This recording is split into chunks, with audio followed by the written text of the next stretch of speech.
Hello guys, welcome to question hour education. आज हम करने वाले हैं हिस्ट्री के यानी कि इतिहास के top 25 questions with one liner.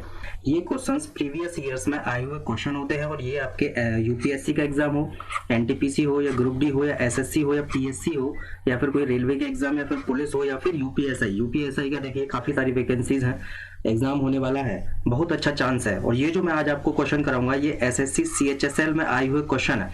तो चलिए शुरुआत करते हैं आज की क्लास की। पहला क्वेश्चन है आपके सामने, ये देखिए पहला क्वेश्चन है, who is considered the promoter of a bhakti movement in a Bengal. और ये जो क्वेश्चन आया हुआ है 7 मार्च 2018 को एसएससी सीएचएसएल का जो एग्जाम हुआ था उसमें यह क्वेश्चन आया हुआ है, बंगाल में भक्ति आंदोलन का प्रवर्तक किसे माना जाता है। तो देखिए एक व्यक्ति थे जिनका नाम था चैतन्य। चैतन्य महाप्रभु जो थे वो एक हिंदू यानी कि पवित्र हिंदू तो मैं नहीं कहूंगा, पवित्र हिंदू कहूंगा मैं यहाँ पर, पवित्र हिंदू भिक्षु थे। ये क्वेश्चन भी कभी कभी पूछ लिया जाता है तो आपको जानकारी होनी चाहिए कि जो चैतन्य जो थे वो पवित्र हिंदू भिक्षु थे और वो एक सामाजिक सुधारक थे यानी कि समाज सुधारक थे। और ये जो टाइम पीरियड की अगर मैं बात करूं तो 16वीं सदी की ये बात है यानी कि 16th सेंचुरी की ये बात है। ऑप्शन नंबर 1 जो करेक्ट हो जाएगा, यानी कि जो चैतन्य थे, Chaitanya is considered the promoter of a bhakti movement in a Bengal. Bengal में भक्ति आंदोलन के जो प्रवर्तक थे वो थे चैतन्य जी। चलिए नेक्स्ट क्वेश्चन है आपके सामने, question number 2, who led the English army in the battle of Buxar. किसने बक्सर की लड़ाई में अंग्रेजी सेना का नेतृत्व किया था। Option A is Lord Clive, option B is Vansittart, option C is Hector Munro and option D is Eyre फ्रूट। यहाँ पर ऑप्शन 1 2 3 करके दे रखे हैं और ये क्वेश्चन आया हुआ है 10 मार्च 2018 में एसएससी सीएचएसएल में। तो देखिए मैं आपको बैटल ऑफ बक्सर के बारे में बताऊं तो जो बैटल ऑफ बक्सर है वो कब हुआ था, पहला क्वेश्चन यही पूछ लिया जाता है। तो ये हुआ था 22 अक्टूबर 1764 को युद्ध लड़ा गया था। और इसमें जो है ये किस किस के बीच में लड़ा गया था, तो इसमें एक तरफ जो थे वो कुछ अलायंसेस थे यानी कि कई सारे नवाब थे, कई सारे एक बंगाल के नवाब थे जिनका नाम था मीर कासिम। पहला नाम जो आता है वो आता है मीर कासिम का, मीर कासिम थे और इन्हीं के साथ में थे सिजाउद्दौला, सिजाउद्दौला और इनके साथ में एक और व्यक्ति थे और उनका नाम था, एक मुगल एम्परर थे जिनका नाम था शाह आलम द्वितीय। एक तरफ तो ये 3 लोग थे यानी कि इन तीनों की सेनाएं थी और जो दूसरी तरफ थे वो थे ब्रिटिशर्स। और ब्रिटिशर्स का जो नेतृत्व कर रहे थे, जो ब्रिटिशर्स की सेना का जो नेतृत्व कर रहे थे उनका नाम था हेक्टर मुनरो। तो ऑप्शन नंबर 3 जो है वो करेक्ट हो जाएगा यानी कि हेक्टर मुनरो और मीर कासिम जो कि बंगाल के नवाब थे, सिजाउद्दौला जो कि अवध के नवाब थे और शाह आलम द्वितीय जो कि मुगल एम्परर थे, प्लस ब्रिटिशर्स, सामने वाली जो पार्टी थी वो थी ब्रिटिशर्स की। चलिए नेक्स्ट क्वेश्चन है क्वेश्चन नंबर 3। यहाँ पर देखिए क्वेश्चन नंबर 3 है, which of the following rebellion agitation did not happen in the area of Bengal. 10 मार्च 2018 का एसएससी सीएचएसएल का ये क्वेश्चन है, बताइए। ऑप्शन ए यहाँ पर दे रखा है सन्यासी रिवेलियन, ऑप्शन बी दे रखा है चुआल रिवेलियन, ऑप्शन सी दे रखा है पागलपंथी रिवेलियन एंड ऑप्शन डी दे रखा है बघेरा विद्रोह। बताइए आंसर क्या हो जाएगा इस क्वेश्चन का। तो देखिए एक रिवेलियन हुआ था यानी कि एक विद्रोह हुआ था जिसका नाम था बघेरा विद्रोह और ये कब हुआ था ये भी आप याद कर लीजिए, 1818 ईस्वी में ये हुआ था।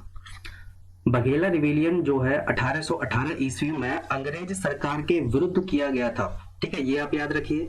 और जो ओखा मंडल यानी कि जो गुजरात के ओखा मंडल के जो बघेरे थे उन्होंने इसको शुरू किया था और इसको जो शुरू किया था मतलब अंग्रेजों के विरोध में ही चालू किया गया था। अंग्रेजों की कुछ नीतियां थी उनके विरोध में, टैक्स वैक्स का जो सिस्टम जो था वो सही नहीं था।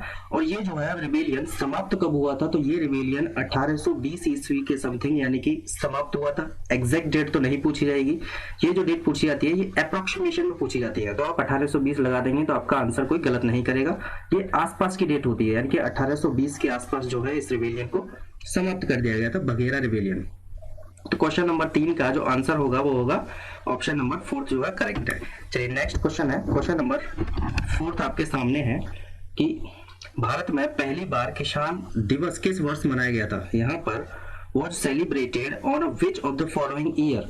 भारत में जो पहली बार किसान वर्ष मनाया गया था यानी कि फार्मर्स डे।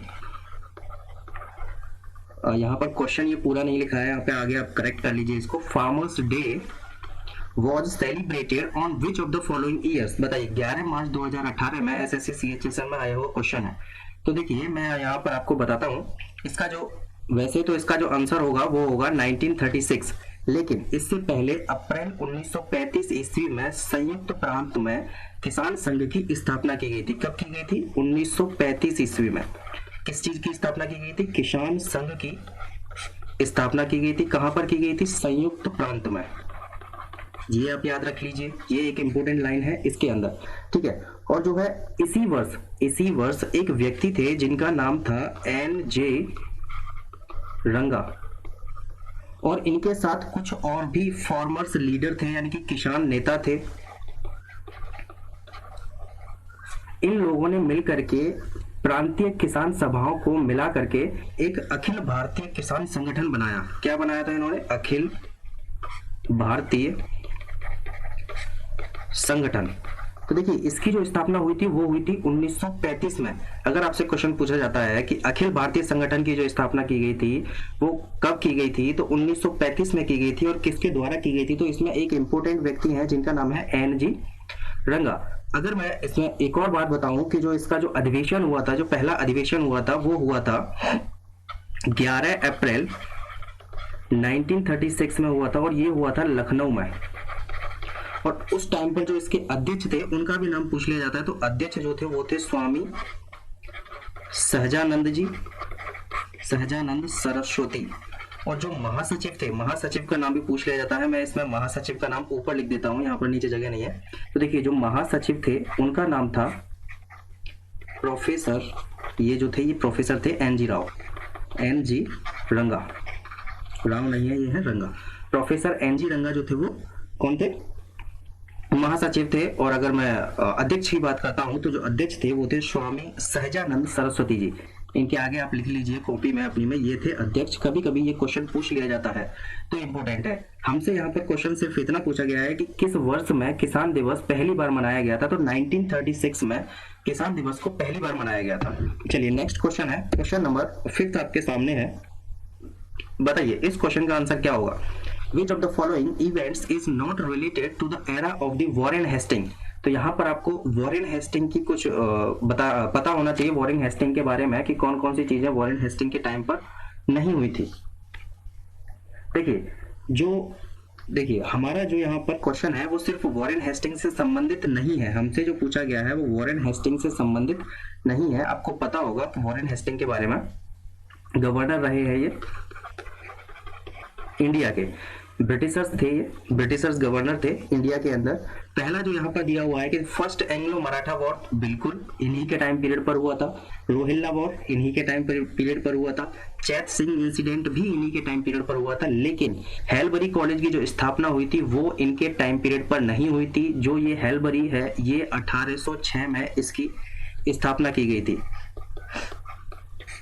इंपोर्टेंट है, 1806 में इसकी स्थापना की गई थी। चलिए नेक्स्ट क्वेश्चन है, क्वेश्चन नंबर 6 आपके सामने है। इन 1852 who publish the newspaper Satya Prakash इन अ गुजराती। बहुत ही सिंपल क्वेश्चन पूछा गया था। 12 मार्च 2018 को ये क्वेश्चन पूछा गया था एसएससी सीएचएसएल के अंदर। बताइए इसका आंसर क्या होगा? तो देखिए आपको पता होगा एक व्यक्ति थे जिनका नाम था करसनदास मूल जी। करसनदास मूल जी ने इस पेपर की यानी कि सत्य प्रकाश पेपर की जो है न्यूज़पेपर की जो है पब्लिश किया था। और कब किया था? 1852 में।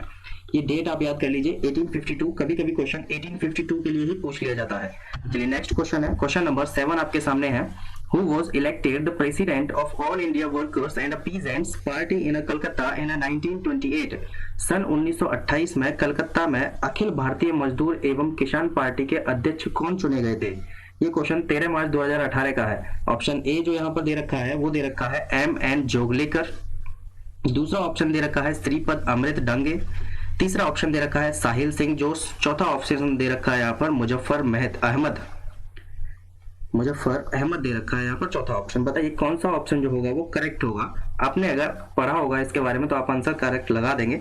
देखिए यहाँ पर जो है सोहेल सिंह जोश, सोहेल सिंह जोश जो है वो करेक्ट आंसर हो जाएगा, यानी कि ऑप्शन नंबर तीसरा जो है वो करेक्ट है। Sohail Singh Josh was elected the president of All India workers, यानी कि अखिल भारतीय मजदूर एवं किसान party peasants party in Calcutta in 1928, यानी कि 1928 में जो अध्यक्ष चुने गए थे वो सोहेल सिंह जोश जी को चुना गया था। ऑप्शन नंबर 3 जो है वो करेक्ट है। चलिए नेक्स्ट क्वेश्चन है, क्वेश्चन नंबर 8 यहाँ पर है, who among the following is considered as a political guru of Mahatma Gandhi. और बहुत ही सिंपल क्वेश्चन, हिस्ट्री का क्वेश्चन पूछा गया है 13 मार्च 2018 को। आप देखते ही आंसर लगा देंगे, गोपाल कृष्ण गोखले। ऑप्शन नंबर दूसरा जो होगा यहाँ पर वो करेक्ट हो जाएगा। चलिए नेक्स्ट क्वेश्चन है, क्वेश्चन नंबर 9 आपके सामने है, स्वामी विवेकानंद ने बेलूर मठ में रामकृष्ण मिशन की स्थापना की थी, वो किस साल में की थी? हमसे जो क्वेश्चन पूछा गया है वो किस साल में की गई थी, ये आपको बताना है। देखिए किस साल की गई थी, तो 1897 में की गई थी। और आपको पता होगा कि ये जो है सोसाइटी बनाई गई थी इन्हीं के द्वारा, was founded नियर कलकत्ता। और किसके द्वारा फाउंड की गई थी ये इन्हीं के द्वारा, स्वामी विवेकानंद जी के द्वारा की गई थी। और ये कब की गई थी? 1897 में। चलिए नेक्स्ट क्वेश्चन है, क्वेश्चन नंबर 10 आपके सामने है, whom did Lord Minto send to Ranjit Singh to make a peace immediate before the Treaty of Amritsar 1809। Lord Minto ने अमृतसर की संधि से ठीक पहले शांति स्थापित करने के लिए रंजीत सिंह के पास किसे भेजा था? 15 मार्च 2018 को ये क्वेश्चन आया हुआ था। तो देखिए जो अमृतसर की ट्रीटी हुई थी वो हुई थी 25 अप्रैल 1809 को। 25 अप्रैल 1809 को ट्रीटी ऑफ अमृतसर हुई थी, यानी कि अमृतसर की संधि हुई थी। और ये किस किस के बीच में हुई थी? जो ब्रिटिशर्स की तरफ से जो थे उनका नाम था चार्ल्स टी मैटकॉफ, और जो इनके सामने थे जिनके साथ संधि हुई थी और उनका नाम था रंजीत सिंह। और ये जो रंजीत सिंह थे वो कहाँ के से? Head of Sikh kingdom of Punjab, यहाँ के ये हेड थे। इन दोनों के बीच में ट्रीटी होती है जिसको कि अमृतसर की संधि के नाम से जाना जाता है, जो कि 25 अप्रैल 1809 को हुई थी। किस किस के बीच में? Charles T Metcalfe plus Ranjit Singh के बीच में ये संधि हुई थी। चार्ल्स टी मैटकॉफ जो थे वो ब्रिटिशर्स की तरफ से थे, और जो रंजीत सिंह थे वो पंजाब की सिख जो किंगडम था पंजाब का उनकी तरफ से थे। तो आंसर नंबर जो हो जाएगा इसका करेक्ट, वो चौथा ऑप्शन जो है वो करेक्ट हो जाएगा। चलिए नेक्स्ट क्वेश्चन है, क्वेश्चन नंबर 11 आपके सामने है, which of the following movement is related to the Tinkathia system. आपने इस सिस्टम के बारे में सुना होगा, तिनकठिया सिस्टम। तिनकठिया सिस्टम जो है वो किस आंदोलन से संबंधित है, ये हमसे क्वेश्चन पूछा गया है। ऑप्शन यहाँ पर दे रखे हैं कि एक तो तेभागा आंदोलन है, खेड़ा आंदोलन है, चंपारण आंदोलन है, और एक बारदोली सत्याग्रह है। बताइए कौन सा आंसर जो हो जाएगा वो करेक्ट हो जाएगा। तो देखिए चंपारण सत्याग्रह से ही ये संबंध रखता है, यानी कि जो चंपारण सत्याग्रह है आंदोलन का संबंध तिनकठिया व्यवस्था से है। चलिए नेक्स्ट क्वेश्चन है आपके सामने, क्वेश्चन नंबर 12, भारत का कौन गवर्नर जनरल ओवन मेरेडिथ के नाम से कविताएं लिखता था? तो देखिए दो व्यक्ति थे, एक तो थे लॉर्ड रिपन और एक व्यक्ति थे जिनका नाम था लॉर्ड लिटन। ये दो व्यक्ति थे, इनका जो टाइम पीरियड था वो रेगुलर था, यानी कि एक के बाद एक थे। तो एक व्यक्ति थे जिनका नाम था लॉर्ड लिटन। जो लॉर्ड लिटन थे वो हमेशा कविता लिखा करते थे ओवन मेरेडिथ के नाम से। ओवन मेरेडिथ के नाम से ये हमेशा कविता लिखा करते थे, यानी कि ऑप्शन नंबर तीसरा जो है वो करेक्ट हो जाएगा। अब यहाँ पर क्वेश्चन ये आता है, ये जो थे ये भारत के वायसराय थे। आप गवर्नर नहीं बोलेंगे, गवर्नर जनरल नहीं बोलेंगे, आप बोलेंगे भारत के वायसराय। और आपको पता होगा कि जो भारत के वायसराय हुआ करते हैं, ये जो पोस्ट बनाई गई थी ये कब बनाई गई थी? तो ये पोस्ट बनाई गई थी 1858 के अधिनियम से बनाई गई थी। इस पोस्ट को पहले इसी पोस्ट को गवर्नर जनरल कहा जाता था, लेकिन 1858 के एक्ट के तहत, अधिनियम के तहत इसको चेंज करके वायसराय कर दिया गया, यानी कि भारत के वायसराय। और जो इनका टाइम पीरियड है वो है 1876 से लेकर के 1880 तक का जो है इनका टाइम पीरियड है। चलिए नेक्स्ट क्वेश्चन है, क्वेश्चन नंबर 13 आपके सामने है, निम्नलिखित में से कौन सी घटना वायसराय लॉर्ड लिटन के समय काल की नहीं मानी जाती है? तो सबसे पहले तो आपको यही पता होना चाहिए कि लॉर्ड लिटन के समय काल में कौन कौन सी घटनाएं हुई थी। सबसे पहले तो आपको यही पता होना चाहिए। देखिए एक एक करके हम बात कर लेते हैं यहाँ पर। देखिए सबसे पहले मैं बात करूंगा इनके टाइम पीरियड की। हालांकि मैंने पिछले क्वेश्चन में आपको बता दिया है कि जो इनका टाइम पीरियड था वो क्या था। एक बार फिर से मैं बता देता हूँ, 1876 से लेकर के 1880 तक जो है इनका टाइम पीरियड था। अब यहाँ पर मैं आपको पहला पॉइंट इसमें बताता हूँ। पहले आपको 3 युद्ध बताता हूँ। देखिए पहला यानी कि फर्स्ट एंग्लो वर्मीज वार, यानी कि जो एंग्लो यानी कि जो अंग्रेज थे और बर्मा लोगों के बीच में एक युद्ध हुआ था। वो कब हुआ था? तो ये जो हुआ था ये हुआ था 1824 से लेकर के 1826 तक हुआ था। ये इंपॉर्टेंट है। दूसरा मैं यहाँ पर अगर इसी में बताऊं मैं आपको, तो सेकंड बताना चाहूंगा कि जो सेकंड युद्ध हुआ था इन्हीं का, एंग्लो और बर्मीज का जो सेकंड युद्ध हुआ था वो हुआ था 1852 से लेकर के 1853 तक। इन्हीं के साथ एक तीसरा भी हुआ था, यानी कि थर्ड एंग्लो बर्मीज वॉर भी हुआ था। और ये कब हुआ था? ये हुआ था 1885 में। ये इंपोर्टेंट बर्मीज बार है जो मैंने आपको बताया है, पहला, दूसरा, तीसरा। अब मैं यहाँ पर आपको एक पॉइंट ये भी बता देता हूँ, यहीं पर आपको बता देता हूँ कि जो सेकंड एंग्लो अफगान बार हुआ था, यानी कि जो युद्ध हुआ था वो किसके टाइम पीरियड पर हुआ था? वो हुआ था लॉर्ड लिटन के टाइम पीरियड पर।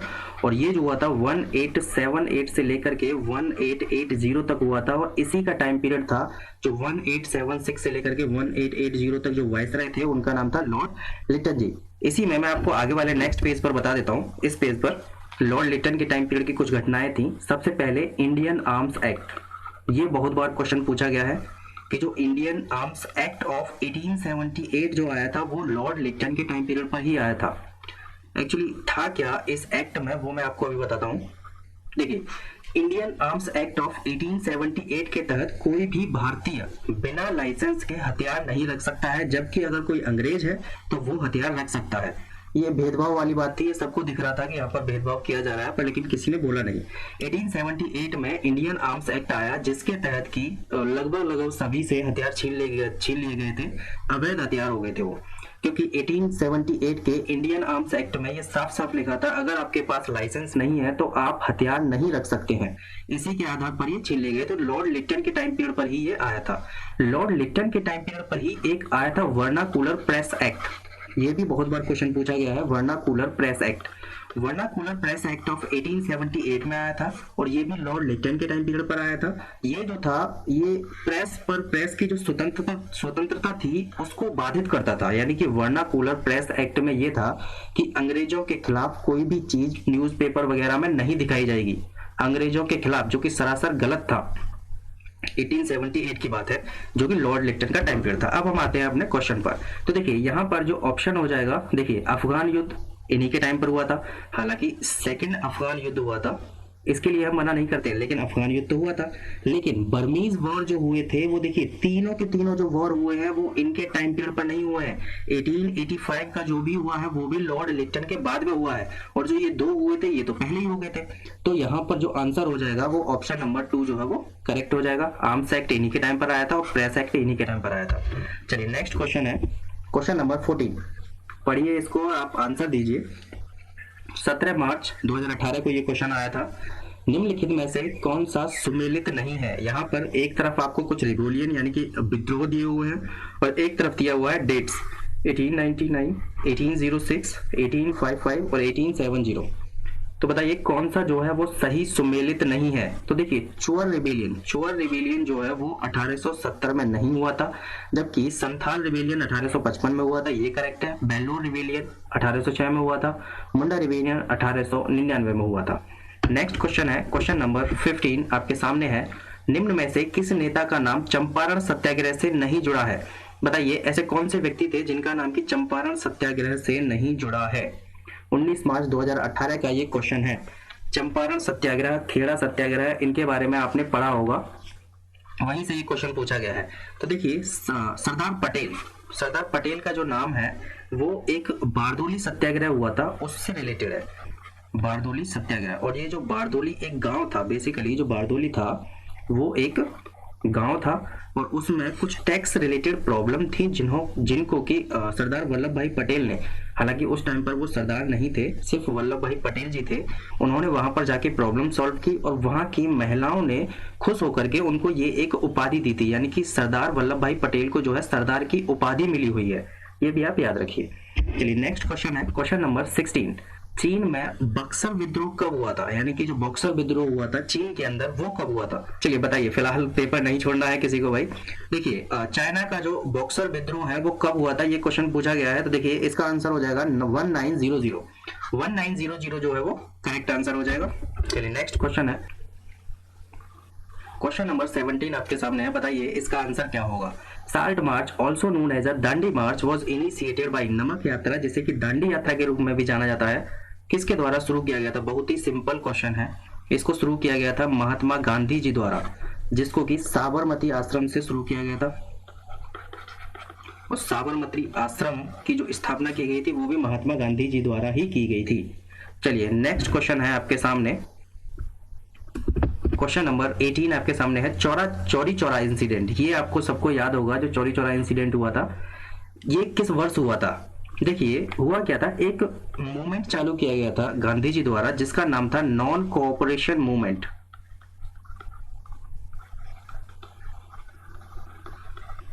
जिसको भी हिंदी में बोला जाता है असहयोग आंदोलन। और ये कब चालू किया गया था गांधी जी द्वारा? ये चालू किया गया था 1920 में।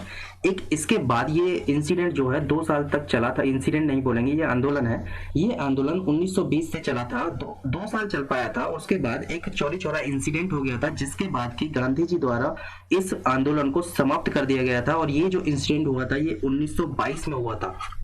एक घटना हुई थी जिसमें कि पुलिस स्टेशन को ही उड़ा दिया था, जिसमें कि कई सारे पुलिस के जो सिपाही थे उनकी हत्या हो गई थी। तो गांधी जी ने ये कहा था कि हम नॉन कोऑपरेशन मूवमेंट चला रहे हैं, हम ऐसी हरकत कैसे कर सकते हैं। इंसिडेंट जो है वो खत्म कर दिया गया था, यानी कि नॉन कोऑपरेशन मूवमेंट जो है वो समाप्त हो गया था 1922 में चौरी चौरा इंसिडेंट के बाद। चलिए नेक्स्ट क्वेश्चन है क्वेश्चन नंबर 19 आपके सामने है कि निम्नलिखित में से कौन सा समाचार पत्र मदन मोहन मालवीय से संबंधित नहीं है? 24 मार्च 2018 का क्वेश्चन है, ये लेटेस्ट क्वेश्चन है। आपको इसका आंसर बताना है कि कौन सा आंसर जो होगा वो करेक्ट हो जाएगा। बताइए। तो देखिए एक कॉमरेड जो है वो इनसे संबंधित नहीं है। बाद बाकी अगर आप बात करोगे तो लीडर इनसे संबंधित है, हिंदुस्तान भी है और अभ्युदय भी है। चलिए नेक्स्ट क्वेश्चन है क्वेश्चन नंबर 20। कांग्रेस के किस अधिवेशन में सर्वप्रथम किसी विदेशी ने अध्यक्षता की थी? तो देखिए जो यहाँ पर बात की गई है कांग्रेस की, तो देखिए इंडियन नेशनल कांग्रेस यानी कि आईएनसी की बात की गई है। आईएनसी की जो स्थापना की गई थी वो की गई थी 1885 में। और किसके द्वारा की गई थी? ए.ओ. ह्यूम नाम के एक व्यक्ति थे, उनके द्वारा जो है इसकी स्थापना की गई थी। चलिए हमसे जो क्वेश्चन पूछा गया है वो फॉरेन लीडर यानी कि फर्स्ट फॉरेन लीडर के बारे में पूछा गया है। तो जो पहले नॉन इंडियन जो लीडर थे उनका नाम पूछा गया है, और उसका भी नाम नहीं पूछ के यहाँ पर अध्यक्षता के बारे में पूछा गया था कि वो कहाँ पर की गई थी। तो वो किया गया था इलाहाबाद के अंदर। ठीक है, ये आप याद रखिए। चलिए नेक्स्ट क्वेश्चन है क्वेश्चन नंबर 21। निम्नलिखित में से कौन सा गवर्नर जनरल अपने आप को बंगाल का टाइगर कहता था? ये भी बहुत आसान क्वेश्चन है। देखिए एक व्यक्ति थे जिनका नाम था लॉर्ड वेलेजली। लॉर्ड वेलेजली जो था वो अपने आप को बंगाल का टाइगर कहा करता था।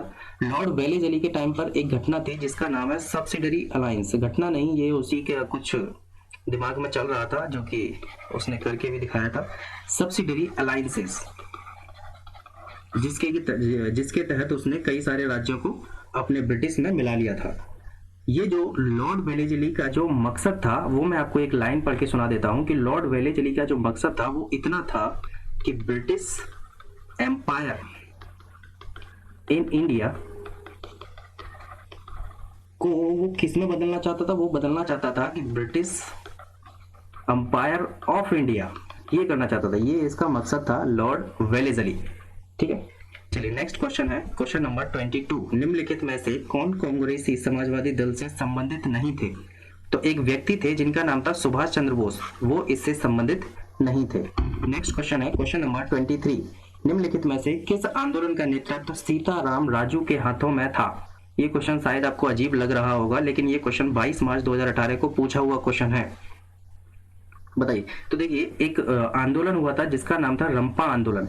रंपा आंदोलन जो है वो सीताराम राजू के हाथों में ही हुआ था, यानी कि जो नेतृत्व किया था वो सीताराम राजू ने ही किया था रंपा आंदोलन का। चलिए नेक्स्ट क्वेश्चन है क्वेश्चन नंबर 24 आपके सामने है। पाकिस्तान किस साल एक संघीय गणराज्य बना? बताइए। तो 1956 में जो है ये एक संघीय गणराज्य बना था। 24 मार्च 2018 में एसएससी सीएचएसएल में पूछा हुआ क्वेश्चन है। नेक्स्ट क्वेश्चन है और ये हमारा आज का लास्ट क्वेश्चन होगा। ईपी रामास्वामी नायकर का संबंध निम्न में से किस आंदोलन से जुड़ा है, बताइए। तो सबको पता होगा कि सेल्फ रेस्पेक्ट मूवमेंट से जो है इनका नाम जुड़ा है। ये हमारा आज का लास्ट क्वेश्चन था। आंसर हो जाएगा सेल्फ रेस्पेक्ट मूवमेंट, यानी कि आत्मसम्मान आंदोलन। चलिए, थैंक यू गाइस। अगर वीडियो पसंद आया हो तो वीडियो को लाइक कर दीजिए। अगर आपको कोई भी प्रॉब्लम है तो आप कमेंट करके बता सकते हैं। चैनल को सब्सक्राइब जरूर कर लेना। सब्सक्राइब किए मत जाना। अगर आप चैनल पर नए हैं तो चैनल को सब्सक्राइब कर लीजिए और बेल आइकन को प्रेस कर दीजिए और वीडियो को लाइक जरूर कर देना और अपने दोस्तों के साथ इसको शेयर भी कर दीजिए। चलिए, मिलते हैं नेक्स्ट वीडियो में कुछ और भी नए क्वेश्चंस के साथ। तब तक के लिए टेक केयर।